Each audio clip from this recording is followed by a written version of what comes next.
Tamil cinema வழக்கப்படி இந்த ஊரை கொள்ளையடிச்சிட்டு இருக்கவங்கள திருத்தறதுக்கு எப்பயுமே ஒரு ஹீரோ என்ட்ரி கொடுப்பார்ல, அதே மாதிரி இந்த படத்துலையும் ஒரு ஹீரோ என்ட்ரி கொடுக்குறாரு. இந்த மக்கள் பணத்தை கொள்ளையடிச்சு தின்னுட்டு இருக்க அந்த அப்பா மக கேங்குக்குள்ள இதை நான் காப்பாற்றுறேன் பாரு அப்படின்னு ஒரு ஹீரோ ஒன்று வராரு. ஹீரோ புறப்பட்டு வரவுமே பெரிய மக்கள் ஆதரவு இருக்கு. என்னடா புதுசாக வந்த ஒரு ஆளுக்கு மட்டும் இவ்வளோ மக்கள் கூட்டம் இருக்க, இது நம்ம எப்படியாச்சும் பெரிய அளவில் தடுத்தணும் அப்படின்னு இந்த வில்லங்கெங்கெல்லாம் ரெடி பண்ணி ஒரு ஆள்கிட்ட சொல்கிறாங்க. அதாவது ஒரு ஆளுகிட்ட வந்து கொடுக்க தெரியாத வேலையை கொடுத்தா அவன் என்னென்ன பண்ணுவான் அப்படிங்கிறதுக்கு ஏற்ற மாதிரி ஒரு ஆள்கிட்ட கொடுக்குறாரு. அவர் தான் நம்ம சந்தன பார்லேஜி. அவர் என்ன பண்ணுறாருன்னா, ஒரு வேலையை எப்படிலாம் செய்யக்கூடாதோ அப்படிலாம் செஞ்சு அங்கே ஒரு பெரிய கலவரத்தை உண்டாக்கிறாரு.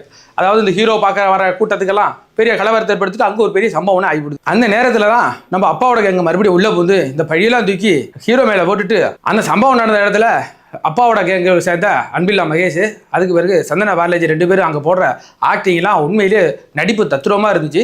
சொல்லப்போனால் இது வந்து ஆஸ்கர் அவார்டுக்கு இது வந்து பரிந்துரை பண்ணுற அளவுக்கு ஒரு நல்ல ஆக்டிங்கை கொடுத்துருந்தாங்க. ஆனால் மக்கள் பெரிய அளவில் புரிஞ்சு வச்சிருக்காங்க இவன் யார் அப்படிங்கிற மேட்டை புரிஞ்சு வச்சுக்கிட்டு அதுக்கு தக்க பதிலடியும் கொடுக்குறாங்க. தமிழ் சினிமா வழக்கப்படி இந்த வில்லன் குரூப்போட ஒரு கேங் ஒன்று சுற்றிக்கிட்டே இருக்கும். அதில் ஒரு ஆள் வந்து ரொம்ப வயசான ஆள், நான் தான் எனக்கு எல்லாம் தெரியும், பெரிய புளிப்பெல்லாம் பிடிச்சிக்கிட்டு சுற்றிக்கிட்டே இருக்கும். அதே மாதிரி இந்த படத்துல ஒரு புளிப்பு காமெடியில் உள்ள ஒரு வயசான கேரக்டர் போட்டிருக்காங்க.